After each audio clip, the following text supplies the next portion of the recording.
My mother-in-law, Camilla, was currently texting me a heart emoji while simultaneously evicting me from my own home. I stood in the freezing mud staring at the rotting wooden structure that was supposed to be my generous inheritance, while my phone buzzed with her message. She wrote that she hoped I was settling in, and that this place was so much more me than the manor ever was. She thought she had buried me out here in the middle of nowhere. She didn't know she had just handed me the shovel I needed to dig up her grave. If you're watching this video, tell me where you're from or what time it is for you.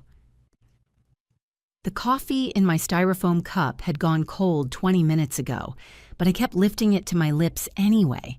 It was a shield. As long as I was drinking, I didn't have to speak. As long as the cup was in front of my face, I could hide the tremor in my chin that threatened to turn into a full-blown sob. I stood in the corner of the grand foyer, my back pressed against the silk wallpaper that probably cost more than my father made in a year. The air smelled of expensive lilies and even more expensive perfume, the scent of old money morning. It was suffocating. I wanted to scream. I wanted to throw the cold coffee against the pristine white wall and watch the stains spread just to prove that something here was real, that the mess inside me could exist in this perfect, polished world. But I didn't. I just stood there, clutching the cup until my knuckles turned white. Across the room, Camilla was holding court. My mother-in-law looked immaculate in black Chanel, her silver hair coiffed into a helmet of unshakable authority. She didn't look like a woman who had just buried her only son. She looked like a CEO handling a merger gone slightly wrong. Unfortunate, but manageable. I watched her intercept Mrs. Higgins, the bakery owner who had actually liked Blake. Mrs. Higgins was heading my way, a Tupperware container of brownies in her hands, her face crumpled with genuine sympathy. I braced myself. I needed a hug. I needed someone to look at me and acknowledge that I was the widow, that I was the one who had woken up alone in a king-sized bed for the last 7 days. Camilla moved with the speed of a striking viper. She stepped between us, placing a manicured hand on Mrs. Higgins' arm. I couldn't hear the words from this distance, but I knew the script. I saw Camilla tilt her head, her expression shifting into a mask of tragic concern. She glanced back at me, shook her head slightly, and lowered her voice. Toxic benevolence. That was her superpower. Mrs. Higgins paused, looked at me with pity, and then nodded. She handed the brownies to Camilla and turned away. My stomach twisted. I wanted to march over there.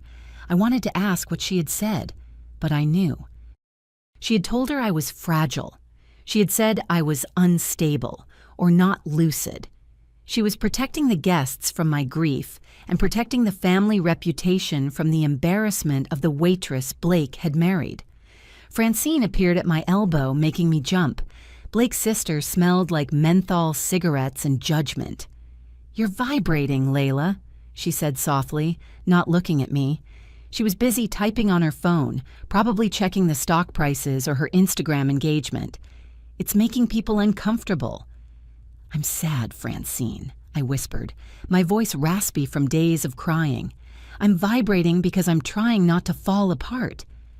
Francine finally looked up. Her eyes were dry. They had been dry at the graveside, too. "Well, try harder. Mother is already stressed enough with the estate transition. She doesn't need you making a scene. Just go upstairs if you can't handle the social aspect. We can tell everyone you have a migraine." Again. I looked at her, searching for a shred of the sister-in-law I had tried to befriend for 5 years. "He was your brother," I said. It was a weak accusation, but it was all I had. "And he's gone," she said, her voice flat. "Falling to pieces in the foyer won't bring him back, but it will ruin the carpet. Go upstairs, Layla. The adults have business to discuss." I retreated. I walked up the marble staircase, feeling the eyes of 100 strangers on my back. I felt like a child sent to her room, not the lady of the house, but that was the truth of it, wasn't it? I had never been the lady of the house. I had just been a guest who overstayed her welcome, and now that the host was dead, the eviction was inevitable. The lawyer's office smelled of leather and old dust. Mr. Thorne sat behind a desk that was wide enough to land a plane on, shuffling papers with a nervous energy that made me nauseous. I sat in the middle chair. Camilla was to my right, sitting so still she could have been a statue. Francine was to my left, aggressively checking her watch every 30 seconds. "Let's proceed," Camilla said, her voice cutting through the silence. "We have a schedule to keep." Mr. Thorne cleared his throat. He looked at me, then quickly looked away. That was the first warning sign. A lawyer who can't make eye contact is a lawyer who is about to deliver bad news. "The last will and testament of Blake Alexander Hartley," he began. I tuned out the legalese. I was thinking about Blake. I was thinking about the way he used to hum when he made coffee in the morning. I was thinking about the secret smile he gave me across the dinner table when his mother was monologuing about charity galas. How could that vibrant, warm man be reduced to a stack of papers on a mahogany desk? "To my mother, Camilla Hartley." Mr. Thorne read, and the room seemed to drop a few degrees. "I leave the family estate at Rosewood Drive, including all furnishings, art collections, and grounds." Camilla didn't blink. She just nodded as if acknowledging the sunrise. It was inevitable. It was hers by divine right. "To my sister, Francine Hartley," Thorne continued. "I leave my controlling interest in Hartley Enterprises, along with the investment portfolio attached to the primary trust." Francine let out a small, sharp exhale. "Finally," she muttered under her breath. I felt a cold numbness spreading from my fingertips up my arms. The house, the company, the money, everything that made up our life, our security. Blake had promised me I would be taken care of. He had told me, late one night when his heart was fluttering in his chest, "I've made sure you're safe, Layla. Trust me." "And regarding my wife, Layla Hartley," Thorne said. His voice wavered. Camilla shifted in her seat. She turned her body slightly toward me, a predator orienting on prey. "I leave the property located in Wolf Creek, along with the land surveying title associated with it." Silence. Absolute ringing silence. Then Francine laughed. It wasn't a nice laugh. It was a bark of genuine amusement. "Wolf Creek? You mean the shack? Granddad's hunting mistake?" I looked at Mr. Thorne. "I don't understand. What about, didn't he mention our savings? The joint accounts?" Thorne looked at the paper, then at Camilla. "The accounts were restructured prior to his passing. They are part of the estate now owned by Mrs. Camilla Hartley." I felt the blood drain from my face. Restructured? But that was our money. My salary went into those accounts too. "Oh, sweetie," Camilla said. Her voice was dripping with that toxic sweetness again. She reached out and patted my hand. "Let's not be petty about nickels and dimes. Blake knew you weren't equipped to handle the complexities of the estate. The taxes alone would crush you." "I can do math, Camilla."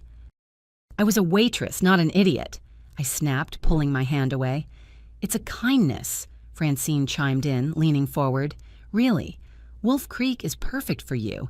It's rustic, quiet, far away from the pressures of society. Blake knew you never really fit in here. He was setting you free." "It's a ruin," I said, my voice rising. "I've heard Blake talk about it. It hasn't been inhabited in 20 years. It's in the middle of a swamp." "It's a property," Camilla corrected firmly. "A roof over your head, which is more than most people with your background have. You should be grateful he left you anything considering." "Considering what?" I demanded. "Considering you were clearly a phase," Francine said, examining her manicure. "A lovely, quaint little phase. But the phase is over, dear, and the assets need to stay with the people who know how to manage them." Mr. Thorne looked like he wanted to dissolve into his chair. "Mrs. Hartley, Layla, the will is ironclad." Blake was of sound mind. I stared at them. My husband had left me a shack and given his family everything. It felt like a slap from the grave. Why? Why would he do this? Was it true? Was I just a pet project he got bored of before he died? The meeting ended with a signature I barely remembered writing. I walked out of the office in a daze, but Camilla and Francine were right on my heels. They weren't done. "So," Francine said, clapping her hands together as we reached the elevator. "Logistics." "I need time," I said, leaning against the elevator wall. "I need to figure out what to do with the Wolf Creek place. See if it's even livable." "Oh, you won't have time for that," Camilla said breezily. "We have the stagers coming on Monday." I blinked, trying to clear the fog in my brain. "Stagers? For what?" "For the house, obviously," Francine said. "We're liquidating the Rosewood property. Too many bad memories. We need to get it on the market while the sympathy for the tragic Hartley widow is still trending. It adds value." "Liquidating?" I stared at her. "That's my home. I live there." "Not anymore," Camilla said gently. "Technically, it's my home, and I've decided to sell. The stagers need a blank canvas, Layla. Personal items are just clutter." "You can't just kick me out," I said. My voice sounded thin, pathetic. "It's been a week." "We aren't kicking you out," Camilla said, looking offended. "We are helping you launch your new life. Dragging this out is only going to hurt you more. It's like a Band-Aid, darling. Rip it off. You have 24 hours. 24 hours, I choked on the air. To pack 5 years of my life? "Oh, you won't be packing everything," Francine corrected. "Just your things. The estate lawyers have a very specific inventory of what constitutes Hartley family assets. We'll help you sort it. We wouldn't want you to accidentally take something that doesn't belong to you. That would be theft." She smiled. It was the smile of a shark that had just smelled blood in the water. I looked at the elevator numbers ticking down. 3, 2, 1. I felt trapped. I had no money. My cards had been declined at the coffee shop this morning. I had assumed it was a bank error. Now I knew it was a restructuring. "Where am I supposed to go tomorrow?" I asked. "Wolf Creek," Camilla exclaimed, as if proposing a vacation to the Maldives. "It's an adventure, Layla. Go back to your roots. Embrace the simple life. You'll be so much happier without the burden of expectations." The next morning, my bedroom, our bedroom, felt like a crime scene. Francine stood by the door with a clipboard while Camilla sat in the armchair, sipping tea and directing the operation. "The jewelry," Camilla said, pointing to the velvet box on the dresser. I clutched the diamond necklace Blake had given me for our 2nd anniversary. This was a gift. He gave this to me. "Bought with the company credit card," Francine noted, not even looking up from her list. "Technically, that makes it corporate property. Embezzlement, really, if we let you keep it. Hand it over." "It's engraved," I said, my hands shaking. "It says, 'To my forever.'" "We can melt it down," Camilla said with a shrug. "The gold is the asset, Layla. The sentiment is depreciated." I dropped the necklace into the box Francine was holding. It hit the bottom with a hollow thud. "The books," Camilla pointed to the shelves. "Those are paperbacks," I argued. "I bought them with my tips before I even met him." "Are you sure?" Francine narrowed her eyes. "Some of those look like first editions.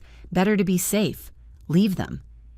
I felt a scream building in my throat, a hot, jagged thing that wanted to tear its way out, but I swallowed it. I swallowed it because I was outnumbered, outfunded, and exhausted. "The clothes," Camilla waved a hand at the closet. "Designer pieces stay. Anything with a label from Paris or Milan is an investment asset. You can keep what is it you wear? The polyester blends?" I spent the next 3 hours stripping my life down to the bone. I packed my old jeans, the t-shirts I slept in, the heavy winter coat I had owned since college. I packed the photos of my parents. When I reached for the framed photo of Blake and me from our wedding day, Francine stepped in. "The frame is sterling silver," she said, holding out her hand. "I just want the photo," I pleaded. Tears were finally spilling over, hot and humiliating. "Please, Francine, it's just a piece of paper." She hesitated, then looked at Camilla. Camilla sighed as if granting a pardon to a murderer. "Let her have the paper, Francine. We're not monsters. I took the photo out of the frame with trembling fingers. I tucked it into my suitcase, between a sweater and a pair of worn-out sneakers. "Is that it?" Francine asked, looking at my single suitcase. "Good. The cleaners are coming at noon to sanitize the room." Sanitize? As if I were a disease they were finally curing. "You're making a mistake," I said, zipping up the bag. "Blake loved me. He wouldn't have wanted this." Camilla stood up, smoothing her skirt. She walked over to me and looked me dead in the eye. Blake was a romantic fool, Layla. He picked up a stray puppy because he thought it was cute. But puppies grow up and they make messes, and eventually you have to put them outside where they belong. We're just finishing what he didn't have the heart to do. The taxi driver looked at my suitcase, then at the mansion behind me, and then at my face. "Heading to the airport, miss?" he asked, popping the trunk. "No," I said, checking the piece of paper where Mr. Thorne had written the address. Wolf Creek. 1190 Blackwood Road. The driver froze. He looked at me like I had just asked him to drive me to the moon. Wolf Creek? Lady, that's 3 hours north, and that ain't exactly a residential area. That's swamp country. "I know," I said. "Just drive." I got into the back seat. As we pulled away, I didn't look back at the mansion. I couldn't. I was too busy mentally balancing my checkbook. I had checked my mobile banking app in the hallway. $284. That was it. That was my net worth. The joint account was locked. The credit cards were canceled. I had $284 to start a new life. The meter on the dashboard ticked up. $5, $10. Panic started to set in, a cold grip on my lungs. The fare to Wolf Creek was going to cost at least $200. I would have nothing left for food, nothing for utilities. "You got family up there?" the driver asked, eyeing me in the rearview mirror. "No," I said. "Friends? No. Just going to the swamp in the rain?" "Apparently," I muttered. I watched the city fade away, replaced by suburbs, then strip malls, and finally, endless stretches of gray, wet pine trees. The rain started hammering against the roof of the car, a relentless rhythm that matched the pounding in my head. I kept thinking about Blake. The betrayal was a physical weight in my gut. How could he? How could the man who held me while I cried over a sad movie, the man who brought me soup when I had the flu, leave me to this? Was it all a lie? Was I really just a charity case to him? "We're getting close," the driver said, slowing down. "Road's running out, though. Pavement ends here." The car bumped onto a dirt track. Mud splattered against the windows. The trees pressed in closer, blocking out the gray afternoon light. It felt like we were driving into the mouth of a tunnel with no exit. "This is it," the driver said. He didn't sound convinced. I looked out the window and felt my heart stop. Camilla had called it a property. Francine had called it a shack. Both of them were lying. It was a corpse of a house. The structure leaned dangerously to the left, as if trying to lie down in the mud and give up. The roof was a patchwork of moss and missing shingles. The windows were boarded up with wood that had turned gray and slimy with rot. The porch was collapsed on one side. It wasn't a home. It was a place where teenagers went to dare each other to spend the night before running away screaming. "That's 1190, the driver said, pointing to a rusted metal number nailed to a tree.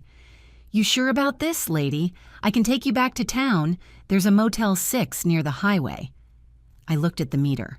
$195. If I went back, I wouldn't have enough money to pay for the room. I would be homeless in a town I didn't know. Here, at least, I owned the rot.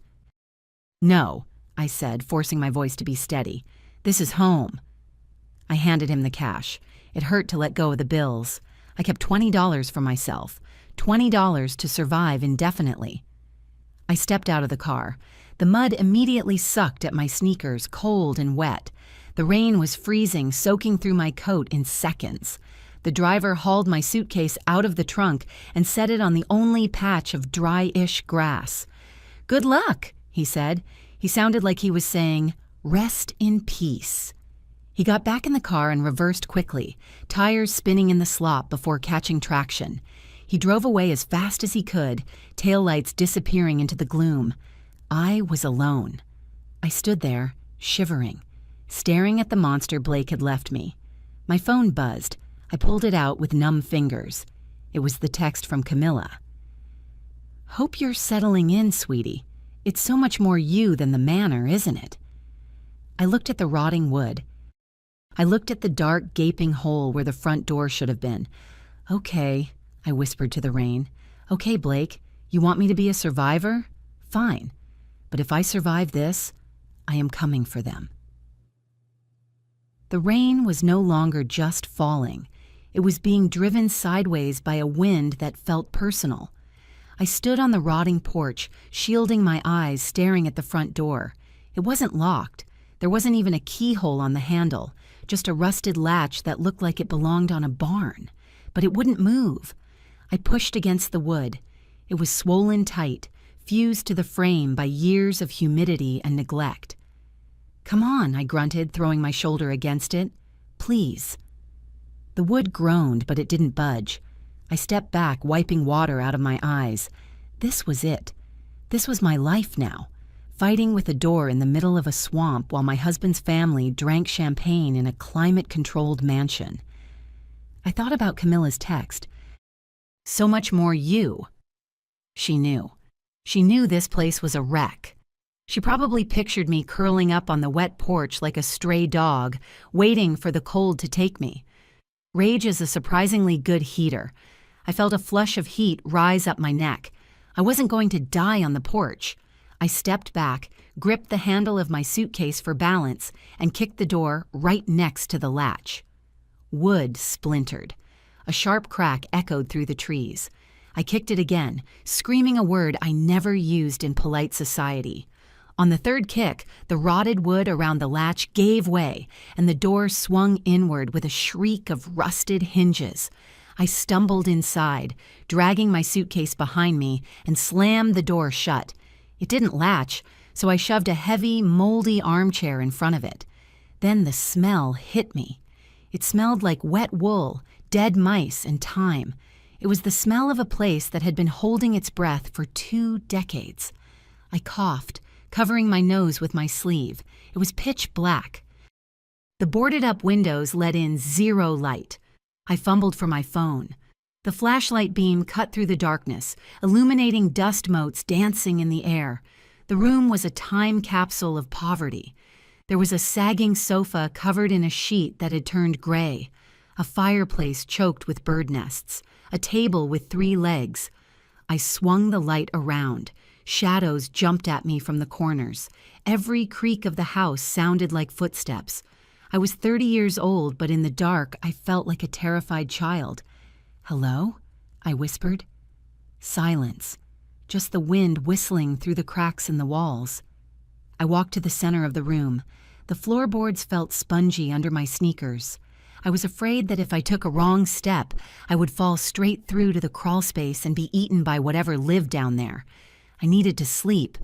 My body was shaking so hard my teeth were chattering, but there was no bed, no mattress, just the sofa that looked like a crime scene. I opened my suitcase and pulled out every piece of clothing I had. I put on 3 sweaters. I wrapped my jeans around my legs. I cleared a spot on the floor near the fireplace. It seemed like the structurally strongest part of the room, and curled up on my pile of clothes. I used the suitcase as a pillow. It was hard and dug into my neck. I kept my phone clutched in my hand, the flashlight turned off to save battery. The darkness was absolute. I closed my eyes, but I couldn't sleep. I kept seeing Blake's face. I saw him smiling at me at the altar. I saw him lying in the casket. And then I heard Francine's voice, clear as a bell in the quiet dark. "The phase is over, dear." I lay there shivering, listening to the rain rot my inheritance, and I made a promise to the ceiling I couldn't see. I wasn't going to cry tonight. I was done crying for them. I woke up because a beam of light was burning a hole in my eyelid. I groaned and tried to roll over, but my body wouldn't cooperate. My back was locked in a spasm of pain. Sleeping on hardwood floorboards when you are stressed and malnourished is not something the human body enjoys. I sat up, cracking my neck. The room looked different in the daylight. It was worse. The sun was streaming through the gaps in the boarded windows, creating long, dusty stripes across the floor. In the light, I could see the extent of the damage.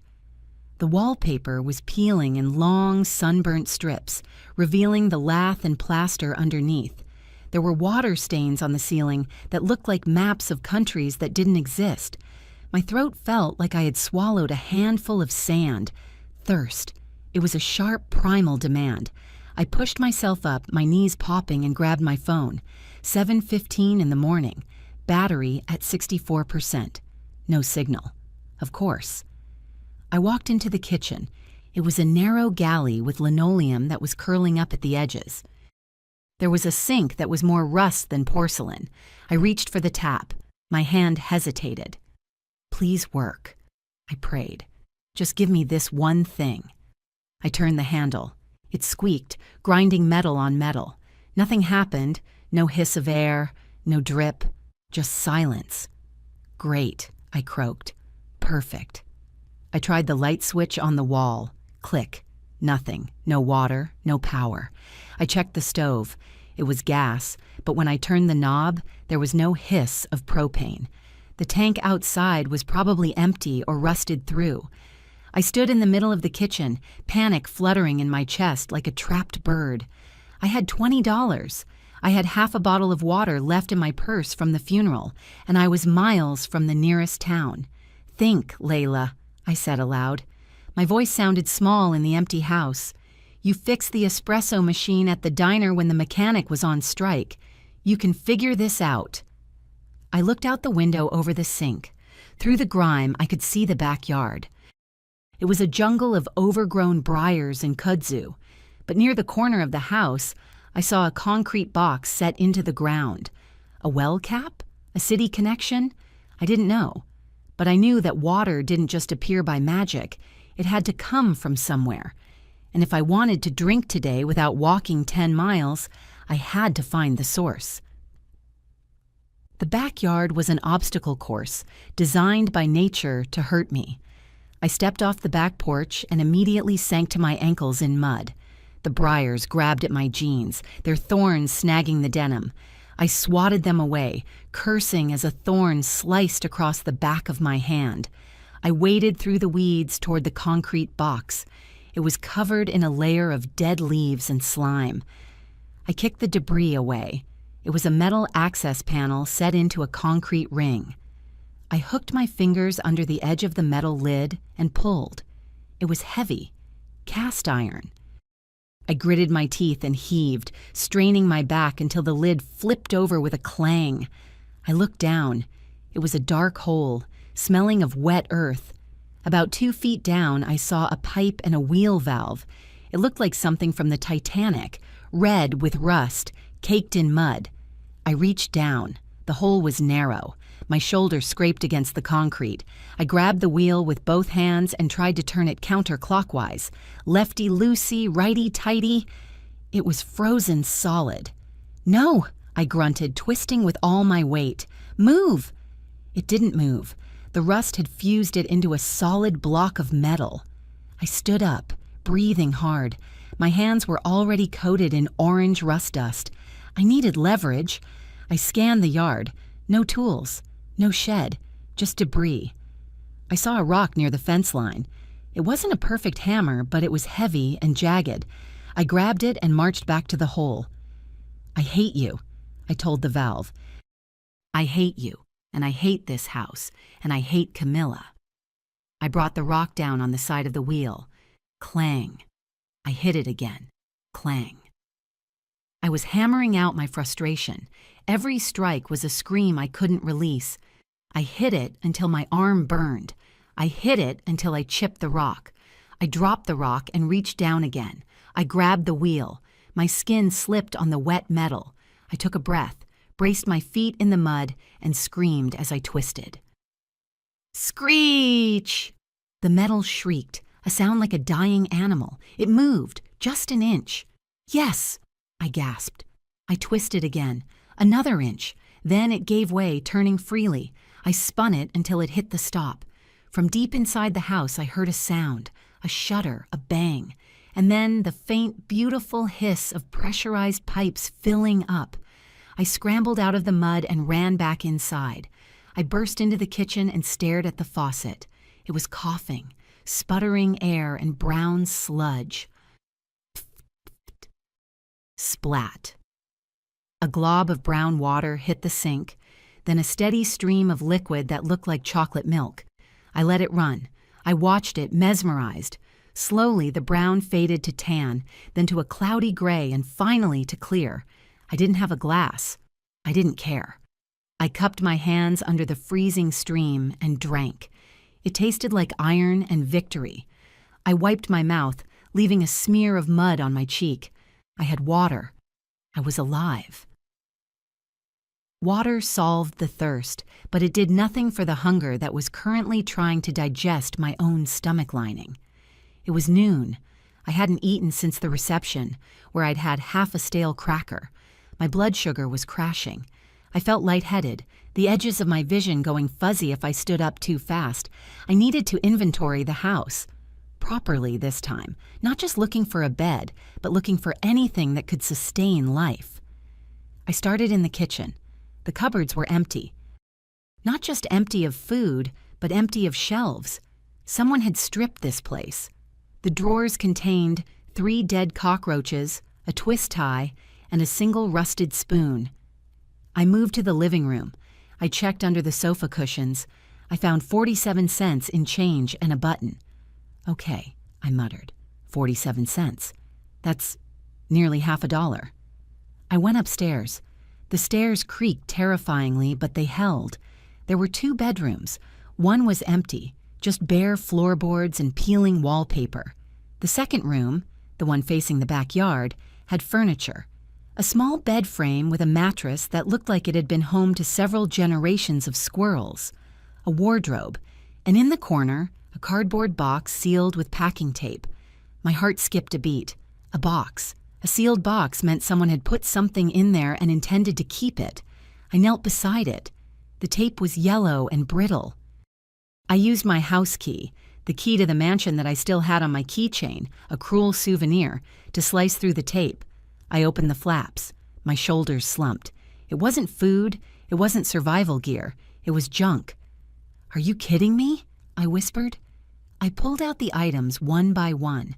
An old college textbook on economics, a hideous green sweater that looked like it had shrunk in the wash, a stack of National Geographic magazines from 1998. I recognized this stuff. This was the donation box Francine had packed up for Blake years ago when he moved into the mansion. She had called it clearing out the bachelor pad debris. Blake had laughed and said he'd deal with it later. Apparently, dealing with it meant shipping it to a shack in the swamp and forgetting it existed. I dug to the bottom, hoping for a forgotten granola bar. My fingers brushed against something cold and ceramic. I pulled it out. It was the dog. It was a ceramic bulldog, about 6 inches tall, painted with a grotesque expression of surprise. One eye was larger than the other. It was wearing a painted-on bow tie. I stared at it. I remembered this dog. Blake had bought it at a garage sale on our 3rd date as a joke. He named it Sir Barkaby. I hated it. I told him it was cursed. He used to hide it in the pantry to scare me. "Hello, Sir Barkaby," I said, my voice trembling. "You made it to the swamp, too?" I held the ugly thing in my hands. It was heavy. Seeing it brought a wave of grief so fresh and sharp it knocked the wind out of me. It was a piece of the Blake I loved, the funny, silly Blake, not the man who hid assets and left me destitute. "Why did you keep this?" I asked the ceramic dog.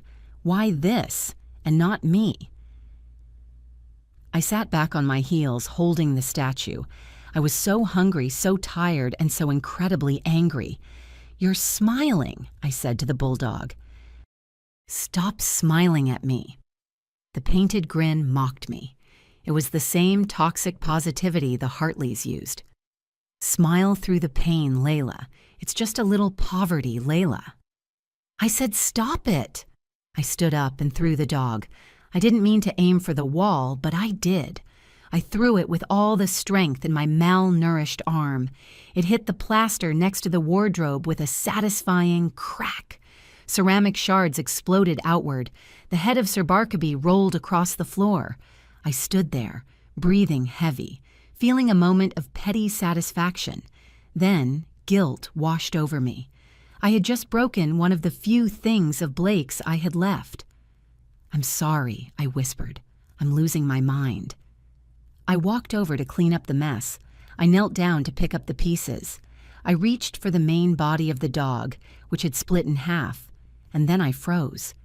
Inside the hollow belly of the ceramic dog, sitting amidst the white dust and shards, was something that wasn't ceramic. It was a small silver key. I stared at it. It wasn't a house key. It was smaller, with a round head and intricate teeth. It looked like a key for a luggage lock or maybe a diary. I picked it up. It was taped to the inside of the ceramic shard with a piece of blue painter's tape. My brain stalled. Taped. That wasn't an accident. That wasn't a manufacturing defect. Someone, Blake, had deliberately taped a key inside the one object he knew I hated, the object he knew I would probably throw away or break. "What are you?" I asked the key. I turned it over in my fingers. There were no markings, no numbers, just a simple silver key hidden in a joke. My heart started to hammer against my ribs. This wasn't junk. This was a message. Adrenaline is a powerful drug. It erased my hunger. It erased my fatigue. I was suddenly wide awake, my mind racing at 1,000 miles an hour. A key opens something. Therefore, there must be a lock. I scrambled up and ran to the wardrobe. I checked the doors. No lock. I checked the drawers inside. No locks. I ran to the other bedroom. I checked the window sills, the floorboards, the closet door. Nothing. I thundered down the stairs. The key clenched in my fist so tight it was cutting into my palm. "Think, Blake," I muttered. "Where? Where would you put it?" I checked the front door. Too small. I checked the kitchen cupboards. No locks. I checked the rusted fuse box in the hallway. No lock. I ran into the living room. I flipped the sofa over, grunting with the effort. I ripped the bottom fabric open, checking for a hidden box. Nothing but dust and springs. I checked the fireplace. I stuck my head up the flue, getting soot in my hair. Nothing. Panic started to creep in, cold and sharp. What if the lock wasn't here? What if the key was for a safety deposit box in a bank in Atlanta? If that was the case, it was useless. I couldn't get back to Atlanta. I couldn't even walk into a bank without identification that proved I was the owner. No, no, no, I paced the room. It has to be here. You wouldn't leave me a puzzle I can't solve. You weren't cruel. But maybe he was. Maybe this was the final joke. "Here's a key to a treasure you can't reach, Layla. Hope you enjoyed the scavenger hunt." I tore through the kitchen again.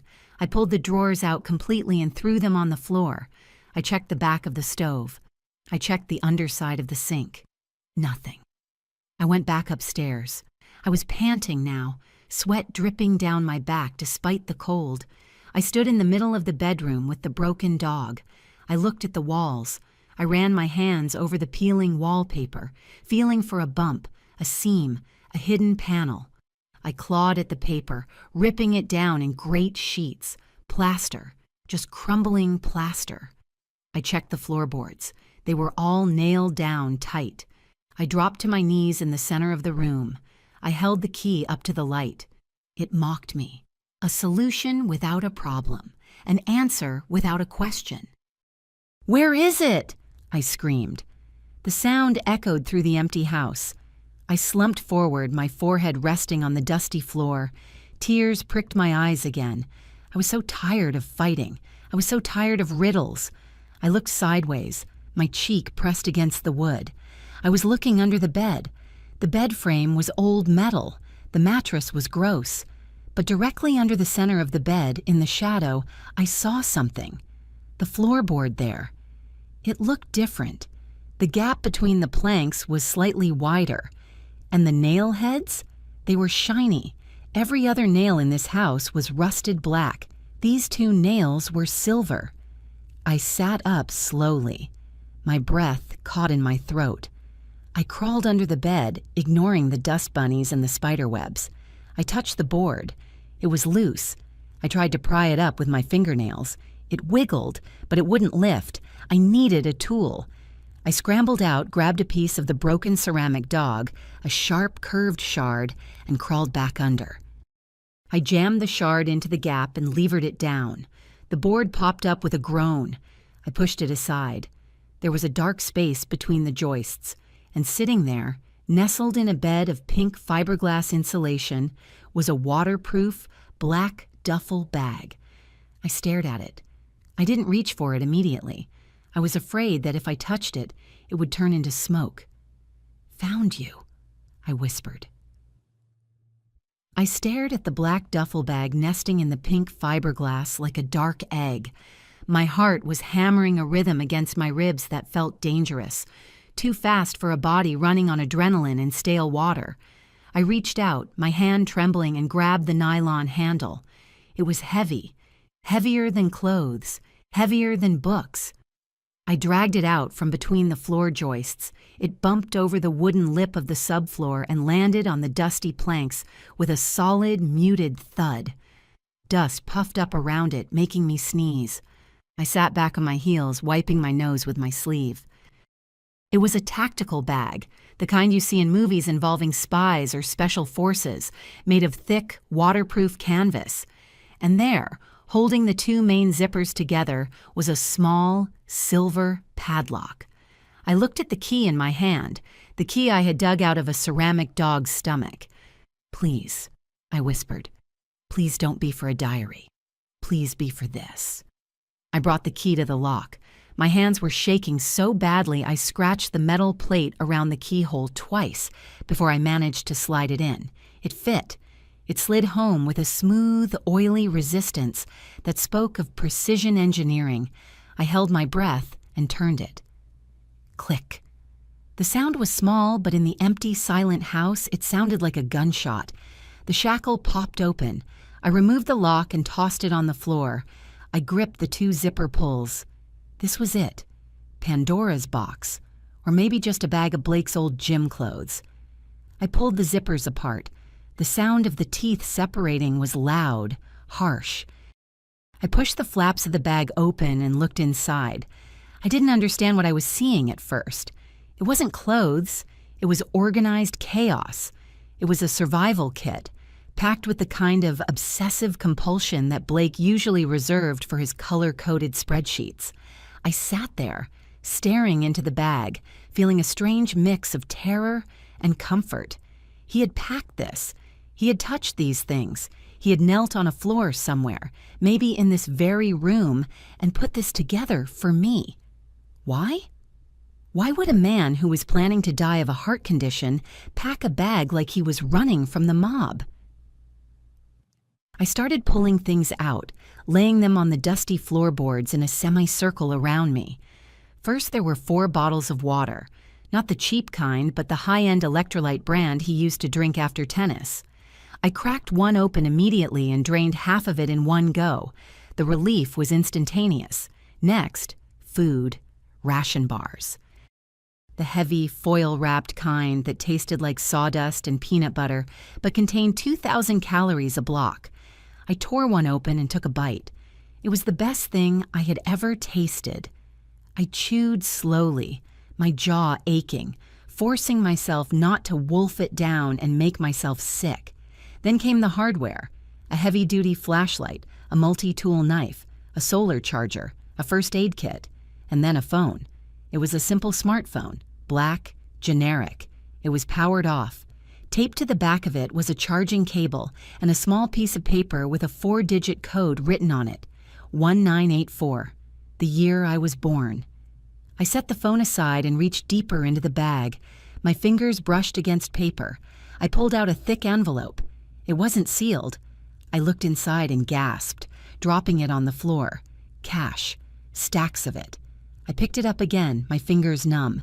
I counted one stack.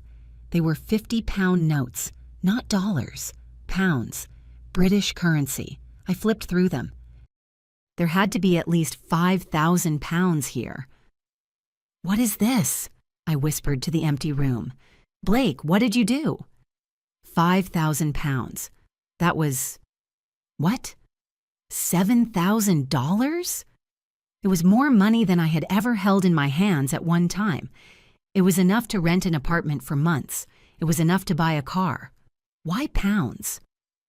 I reached into the bottom of the bag and found the last item, a white envelope with my name written on the front. Layla. It was his handwriting, that distinctive architectural script, all sharp angles and precise loops. Seeing my name written by his dead hand made my chest constrict so tightly I couldn't breathe. I traced the letters with my thumb, smearing a little bit of dust on the white paper. Inside the envelope was a single sheet of paper and a boarding pass. I looked at the boarding pass first. Passenger: Layla Hartley. Origin: Atlanta, Hartsfield, Jackson. Destination: London Heathrow. Date: tomorrow. Class: first. I looked at the time on the ticket. The flight left at 6 in the evening. That was 30 hours from now.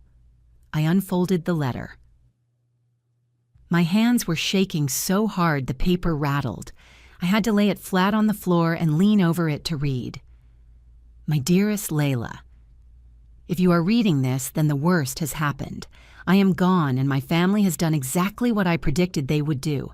They have taken the house, they have taken the accounts, and they have exiled you to Wolf Creek. I let out a sob, a sharp, ugly sound. He knew.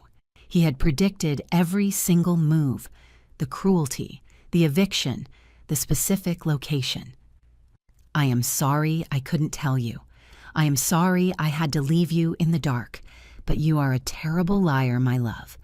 If you had known about the plan, Camilla would have smelled it on you. She would have seen the hope in your eyes, and she would have destroyed you before I was even in the ground. You needed to be truly broken for them to let you go. You needed to be worthless to them. That was the only way they would ignore you. I wiped my eyes, smearing tears and dirt across my face. He had used my grief as a weapon. He had let me suffer. He had let me stand in that funeral reception and feel like I was drowning, just so his mother wouldn't suspect anything. I wanted to be angry, but the logic was terrifyingly sound. Wolf Creek is not just a shack, it is a blind spot. It is the one asset my mother thinks is beneath her notice. That is why I hid the exit here. The money in the bag is for emergencies. The ticket is your escape. You need to go to London. Do not ask why. Do not try to investigate from here. Just get on the plane. When you land, a man named Mr. Thorne will contact you. Not the Thorne you met in Atlanta. That was his nephew, the one my mother controls. You are looking for the senior partner, Arthur Thorne. He holds the keys to everything. Trust no one else. Do not contact my mother. Do not tell Francine you are leaving. Disappear, Layla. Let them think you are rotting in the swamp. I love you. I have loved you since the moment you spilled coffee on me. I have spent the last 4 years building a wall around you that they can never breach. You just have to walk through the door. Be brave. Go to London. Forever yours. Blake. I sat there for a long time staring at his signature. The ink was blue. He always used blue ink. Be brave, I whispered. Easy for you to say. You're dead. I picked up the boarding pass again. London. I had never been to Europe. I didn't even have a passport. Wait. I scrambled for the bag again. I tore through the side pockets. There, tucked in a zippered compartment I had missed, was my passport. It had been missing for 6 months. I thought I had lost it during the move. Blake had helped me look for it and then told me not to worry, that we'd get a replacement eventually. He had stolen it.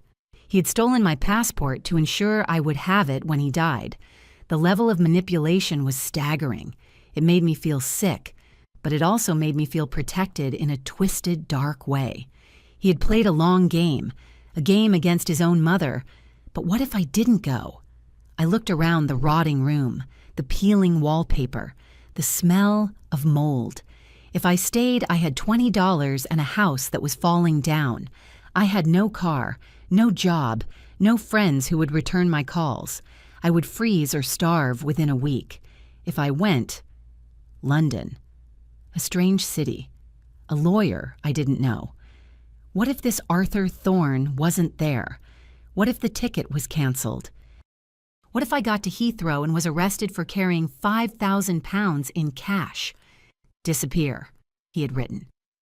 I looked at the burner phone. I pressed the power button. It buzzed to life. The battery was at 80%. I didn't turn it on fully. I didn't want to connect to a tower yet. Paranoia was contagious, and I had caught it from Blake's letter. I stood up. My legs were stiff. I ate another bite of the ration bar. It sat heavy in my stomach. I had to go. Not because I trusted the plan completely, but because I had no other option. Staying here was a slow death. London was a gamble. I would take the gamble. But I wasn't going to leave quietly. I walked over to the window where the jasmine plant sat. No, wait. There was no jasmine plant here. That was in my head, a memory of our garden. Here, there was only dust. I took the ceramic shards of Sir Barkaby. I placed them on the windowsill, a little memorial to the old life. Goodbye, dog, I said. I'm going to see a man about an empire. The next morning, the rain had stopped, but the world was still a gray, dripping mess. I had spent the night awake, guarding the bag like a dragon guarding gold. I had counted the money 3 times, 5,200 pounds, plus the $20 in my pocket. Now I had a logistical nightmare.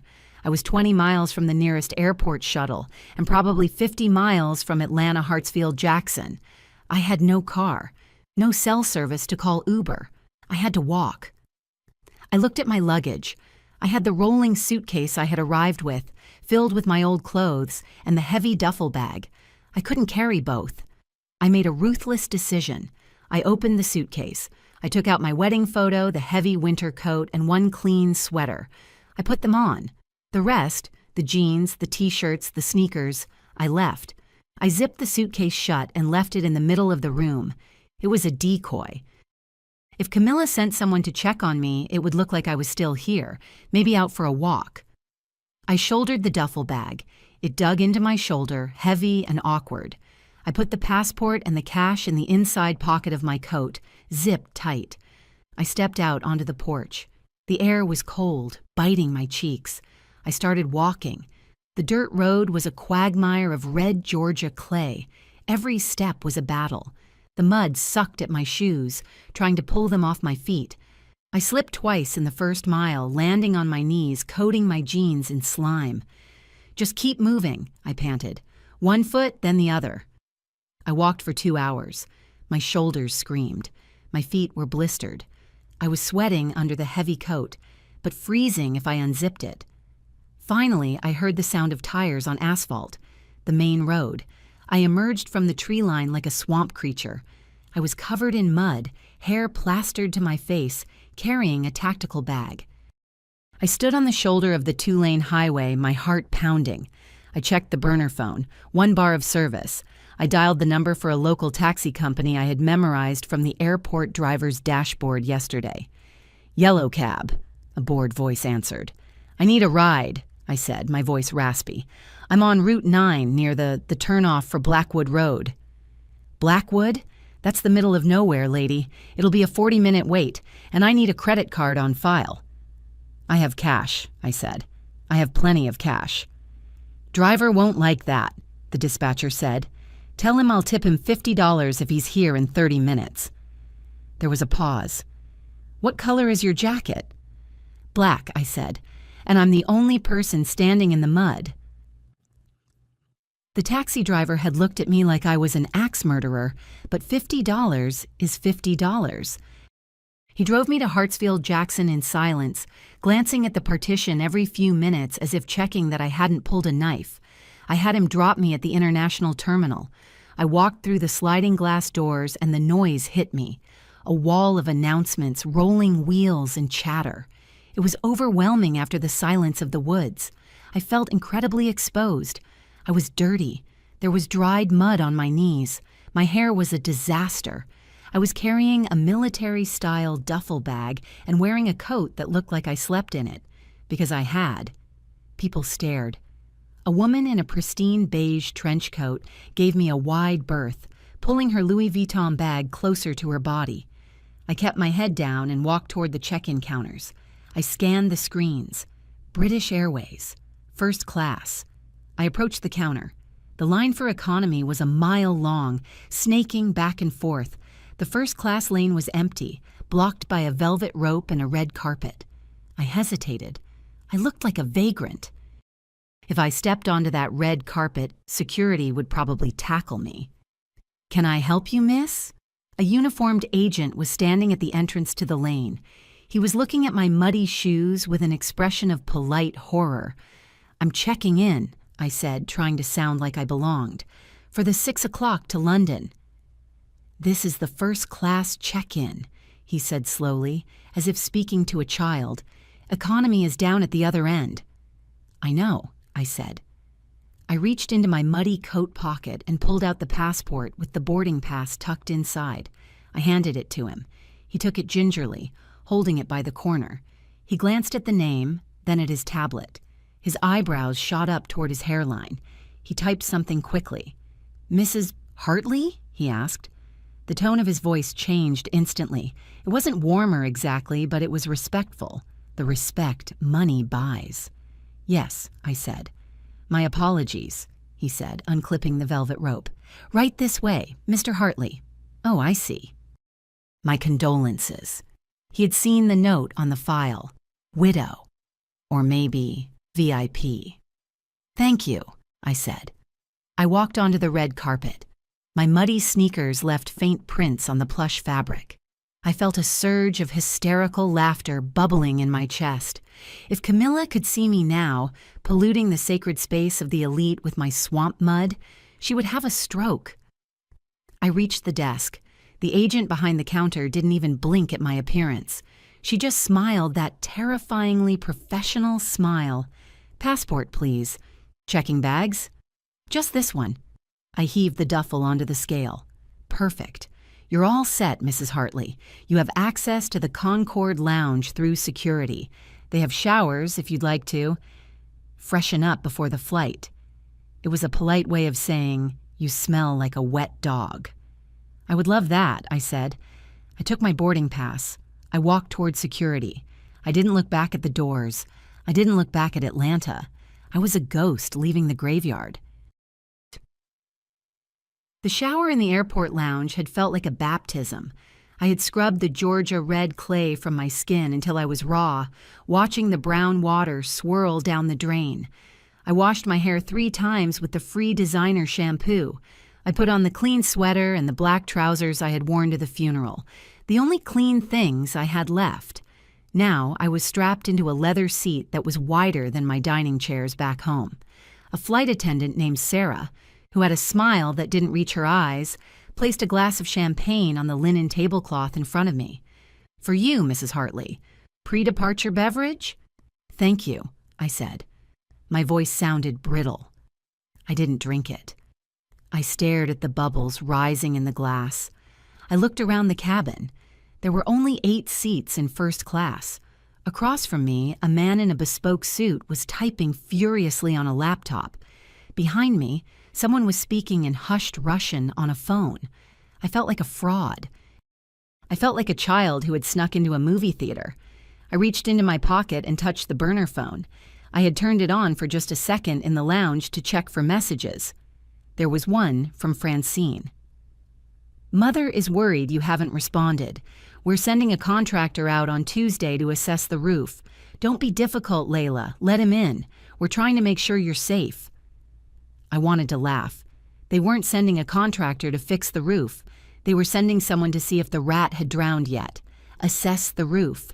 It was code for assess the property value for a tax write-off. I closed my eyes as the plane began to taxi. The engines roared to life, a deep vibration that rattled my teeth. Tuesday, I thought. By Tuesday, I'll be gone. But where was I going? To a lawyer I didn't know? To a city where I knew no one? What if Blake had lost his mind at the end? What if this was all a delusion brought on by hypoxia? The plane accelerated. I gripped the armrests. G-force pressed me back into the seat. I watched the runway lights blur into streaks of white. We lifted off. Atlanta fell away beneath us, a grid of yellow lights drowning in the rain. Somewhere down there, in the dark patches between the suburbs, was the shack. And somewhere in the bright, wealthy cluster to the north was the mansion where Camilla was probably sleeping soundly, dreaming of her new, unencumbered estate. "Goodbye," I whispered. Heathrow Airport was a gray beast of glass and steel. It was raining here, too, a polite, persistent British drizzle that was different from the violent storms in Georgia. I cleared customs in a daze. The officer had looked at my passport, then at me, asked how long I was staying, and stamped it without a second glance. No alarms, no police tackling me for carrying 5,000 pounds in cash. I walked into the arrivals hall. It was a sea of people holding signs. Smith, Jones. Taxi for hotel. And then I saw it. A man in a dark gray suit, standing perfectly still amidst the chaos, holding a tablet with a single name in bold white letters. Mrs. L. Hartley. My heart hammered against my ribs. It was real. I walked up to him. He was tall, thick-necked, with the kind of face that looked like it had been carved out of granite. He saw me approaching and lowered the tablet. "Mrs. Hartley?" he asked. His accent was East London, clipped and rough, but his tone was respectful. "Yes," I said, "I'm David. Mr. Thorne sent me." He didn't offer a handshake. He reached for my duffel bag. "I can get it," I said, tightening my grip on the strap.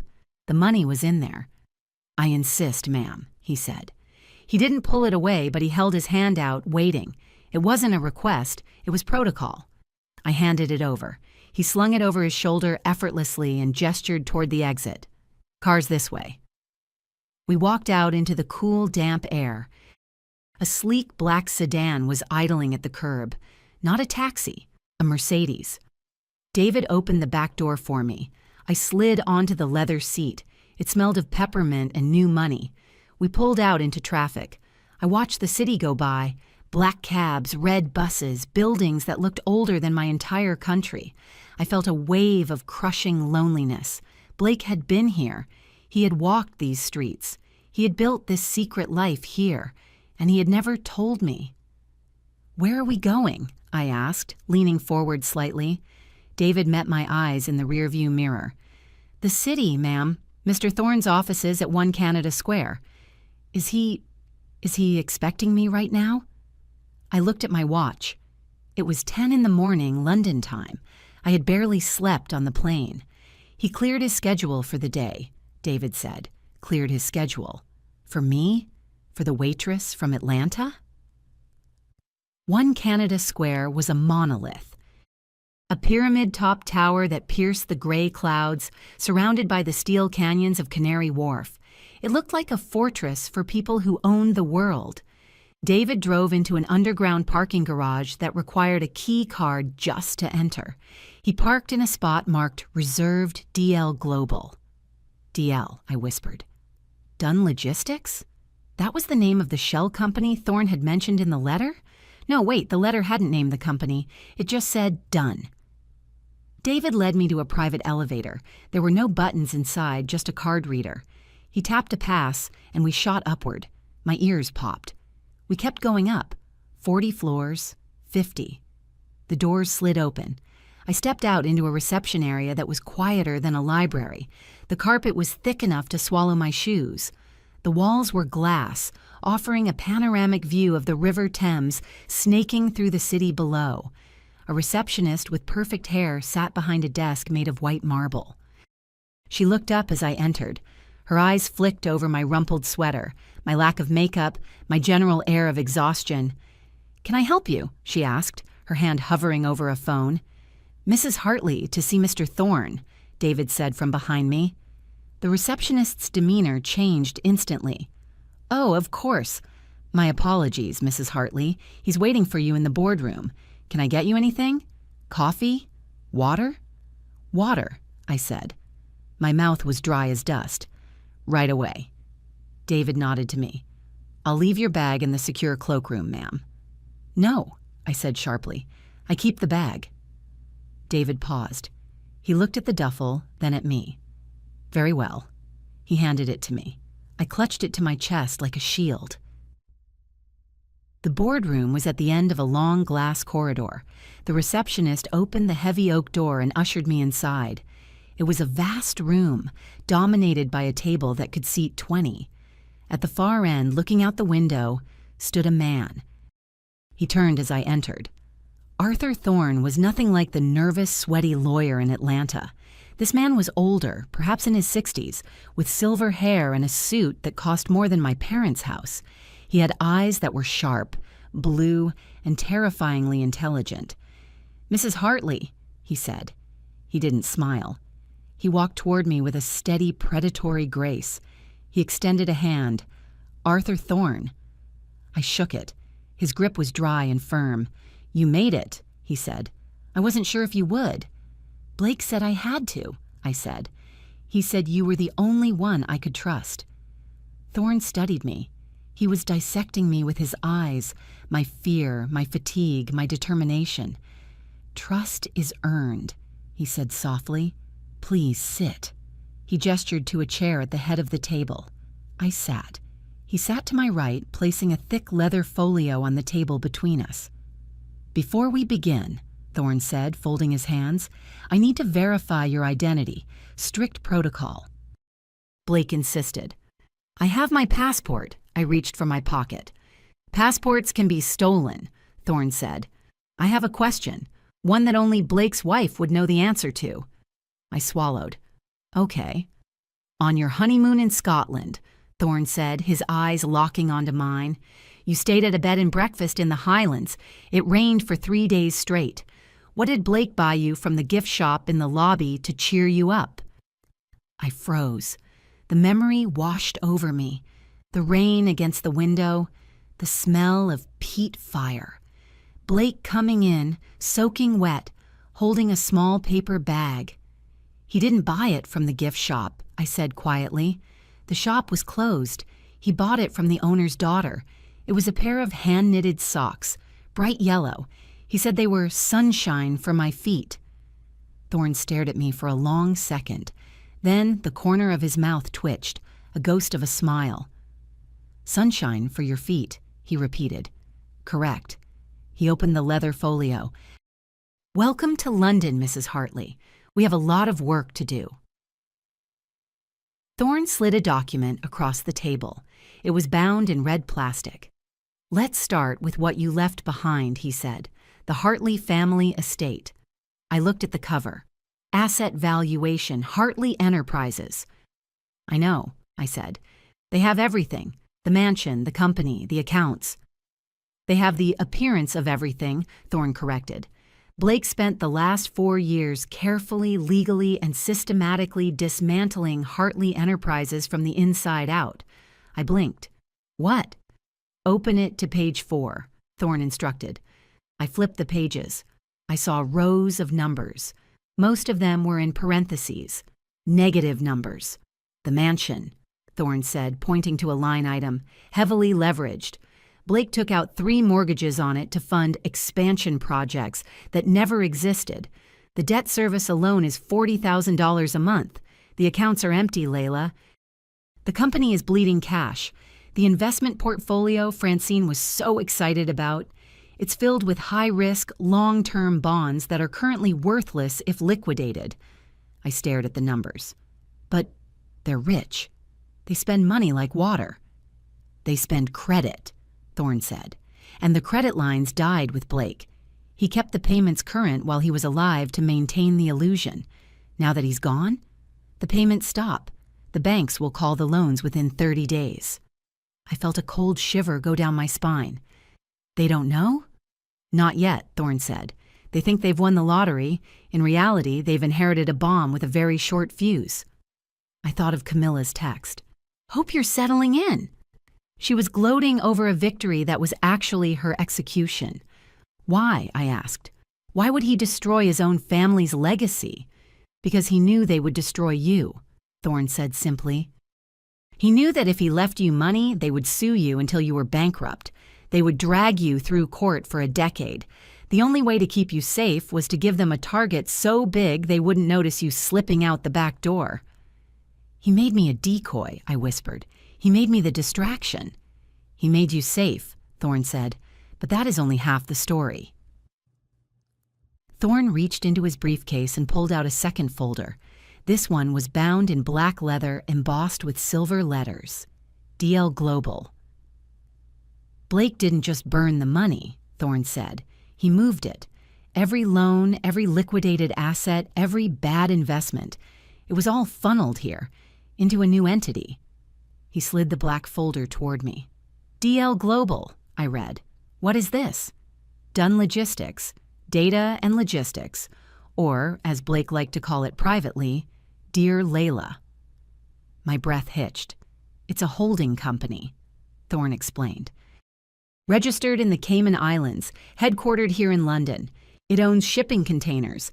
It owns warehouses in Rotterdam and Singapore. It holds patents for logistics software that Amazon is currently licensing.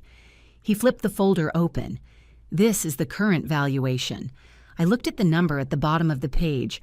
I had to count the commas to make sure I was seeing it right. Total assets, £42,500,000. I pushed my chair back. It made a harsh scraping sound on the floor. No, I said. That's impossible. It is very possible, Thorne said. Blake was a brilliant businessman, Layla. When he wasn't being suffocated by his mother's demands, he was a genius. He built this in 4 years. For you. I can't. I stood up, panic rising in my throat. I was a waitress. I count tips. I can't run a 40 million pound company. I don't know anything about shipping containers. Sit down, Mrs. Hartley. Thorne's voice was sharp. It wasn't a suggestion. I stopped. I looked at him. You are not a waitress, Thorne said firmly. You are the sole shareholder and chairwoman of the board of DL Global. You don't need to know how to load a container. You have people for that. I am your chief legal officer. We have a CFO. We have a COO. Then what do I do? I asked, my voice trembling. You learn, Thorne said. You take the next 3 months. We hide you here. We teach you. And when the time is right, when the Hartley estate in Atlanta burns to the ground, you decide if you want to extend a hand to help them or if you want to let them burn. He leaned forward. Blake didn't leave you a shack, Layla. He left you a loaded gun. The question is, are you brave enough to hold it? I looked at the black folder. Dear Layla. I thought of the mud on my shoes. I thought of the way Francine had looked at me when she took my wedding photo frame. I thought of the charity of the eviction. Slowly, I sat back down. I placed my hand on the black folder. Teach me, I said. The next 3 months were not a montage of shopping sprees and champagne. They were the hardest, darkest months of my life. I didn't see London. I saw the inside of the corporate apartment Thorne had secured for me, a sterile glass box in Canary Wharf, and the inside of the boardroom. I woke up at 5 in the morning. I went to sleep at midnight. In between, I drowned in information. Thorne hired a tutor for me, a retired economics professor from Oxford named Dr. Aris. He was ruthless. He didn't care that I was a widow. He cared that I didn't know the difference between gross margin and net profit. Again, he would snap, tapping the whiteboard with a marker. If the fuel surcharge increases by 3%, what happens to the Rotterdam manifest?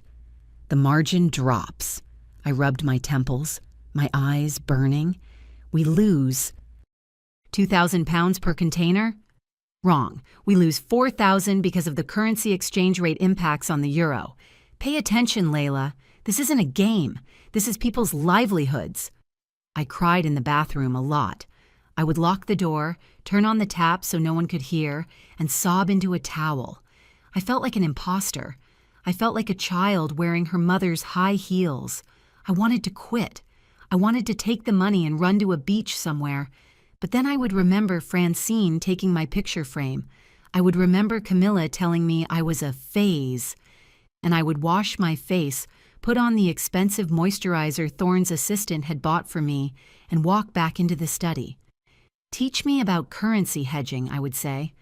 I learned the hard way. I read contracts until the words blurred. I looked up every legal term I didn't know. I forced my brain to rewire itself from customer service to corporate strategy. It wasn't magic. It was a grind. It was staring at a spreadsheet until the numbers stopped looking like enemies and started looking like a map. The day of my first real board meeting, my hands were shaking so badly I couldn't fasten my watch. It was a Cartier tank watch, vintage. I had bought it myself with my first dividend check. It was the only luxury item I owned.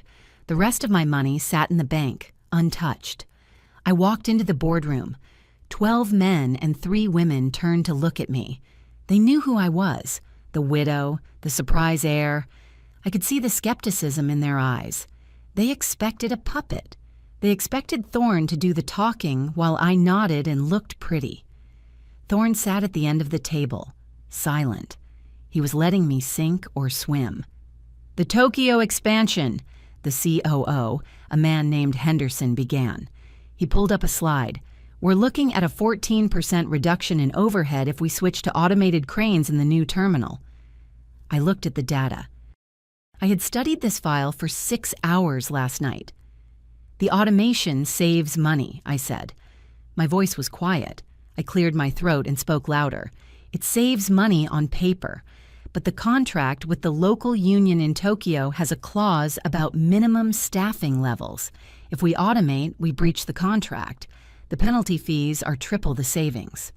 Silence. Henderson frowned. He clicked through his slides. He scrolled down to the fine print. He stopped. He looked at the screen, then at me. "She's right," the CFO murmured. "Clause 44B, I missed that." Henderson turned red. "Well, we can renegotiate." "No," I said, feeling a sudden surge of adrenaline. "We honor the contract. Blake, my husband built this company on reliability. If we break faith with the unions, we lose the port. We keep the staff. We find savings elsewhere. Look at the fuel logistics for the return trips. We're running empty containers back to Singapore. Fill them with scrap exports. The margin is low, but it covers the fuel." The room was quiet for a long moment. I held my breath. Had I overstepped? Was I talking nonsense? Then the CFO nodded. "Scrap exports, that works. It covers the fuel cost entirely." Thorne looked at me from the end of the table. He didn't smile, but he gave a nearly imperceptible nod. I didn't feel like a fraud anymore. I felt like the woman who used to manage 6 tables during the dinner rush without dropping a plate. It was the same skill. Keep track of everything, don't panic, and find the solution that keeps the house running. 3 months and 4 days after I left Atlanta, I was sitting in my office, my actual office with my name on the door, when Thorne walked in without knocking. He was holding a tablet. "It's happening," he said. He placed the tablet on my desk. It was a digital article from the Atlanta Journal-Constitution. "Hartley Mansion seized in shock for closure." I picked it up. My hands were steady this time. "The banks moved in this morning," Thorne said. "Sheriff's deputies served the eviction notice at 9 a.m. They gave them 2 hours to vacate." 2 hours, I whispered. "They gave me 24. "The banks are less sentimental than family," Thorne noted dryly. I read the article. Socialite Camilla Hartley was seen leaving the historic property in a taxi, accompanied by her daughter. Sources say the estate is riddled with debt, estimated at over $15 million. Where are they? I asked. They're staying at a Motel 6 on the outskirts of the city, Thorne said. Their credit cards have been frozen. The cars were leased. They were repossessed last week. They have nothing, Layla. Actually, less than nothing. They have significant legal exposure for the unpaid loans. I walked to the window. The Thames was gray and churning below. I tried to find the satisfaction I had dreamed of in the swamp. I tried to feel the glee of revenge, but mostly I just felt a cold, final resolution. The monster wasn't scary anymore. It was just a sad, broke old woman in a motel room. Do they know about me? I asked. They know you're gone, Thorne said. They don't know where, but... He paused. Camilla has been calling your old number, the one we diverted. Does she leave messages? 17 of them, today. I turned back to the desk. Give me the phone. I sat in the leather chair that cost more than my father's car. I placed the burner phone on the desk. It was plugged into a secure line now, encrypted. I dialed the number for the Motel 6 that Thorne had provided. Motel 6, front desk. Connect me to room... I looked at Thorne. 114, he supplied. Room 114, please. The line clicked. It rang 4 times. Then a voice answered. It wasn't the imperious voice of the matriarch. It was small, shaky, and sounded like it had been crying. Hello? Hello, Camilla, I said. There was a gasp. Layla? Layla, oh my God, where are you? We've been worried sick. We thought you were dead in that swamp. I'm fine, I said calmly. I'm in London. London? Her voice sharpened, the old edge returning for a second before she remembered her situation. What are you doing in London? How did you... Never mind. Layla, listen to me. Something terrible has happened, a mistake, a banking error. It wasn't an error, Camilla, I said. It was leverage. Blake mortgaged everything. Silence. You? You knew? I know everything, I said. I know about the 3 mortgages. I know about the failed investments in tech startups. I know you're currently in a motel because you don't have $20 to your name. We are destitute, Camilla wailed. The facade cracked completely. They took the house, Layla. They took my jewelry. Francine is... She's having a breakdown. We have nowhere to go. You have to help us. Your family. Family, I repeated, like when you gave me 24 hours to pack, like when you told me I was a phase. I was stressed, Camilla pleaded. I was grieving. You know how I get. Please, Layla. Blake would have wanted you to take care of us. Blake is the one who did this to you, I said. He set the trap, Camilla. I just watched it spring. She went silent. I could hear Francine sobbing in the background. Why? She whispered. Because he knew you, I said. He knew you would eat me alive if he left me vulnerable, so he made sure you choked. We'll sue. Francine's voice came over the line, screeching. She must have grabbed the phone. We'll find you and we'll sue you for everything you have. With what money? I asked gently. Lawyers cost $500 an hour, Francine. You don't have 500 cents. We'll go to the press. And tell them what? I asked. That you bullied a widow and got outsmarted by her dead husband? Go ahead. I own the narrative now. There was a scuffle, and Camilla came back on the line. Layla, please. I'm an old woman. I can't live like this. I looked at the view of London. I thought about the power I held. I could leave them there. I could hang up and never speak to them again. They would survive. People survive poverty every day. I had done it, but that wasn't enough. I wanted them to remember. I wanted them to live every day knowing exactly who held the leash. I have a proposition, I said. Anything. Camilla breathed. I've purchased the debt on the Wolf Creek property. I lied. I hadn't yet, but I would in 5 minutes. It's mine, free and clear. The shack? The property, I corrected, using her own word. It has a roof. It has walls. It has running water. I fixed the plumbing myself. It's more than most people have. You want us to live in the swamp? Camilla sounded horrified. I'm offering you a home, Camilla, rent-free, and I will provide a monthly stipend of $2,000 for food and essentials. It's enough to survive. It's not enough for Chanel, but it's enough for Walmart. $2,000?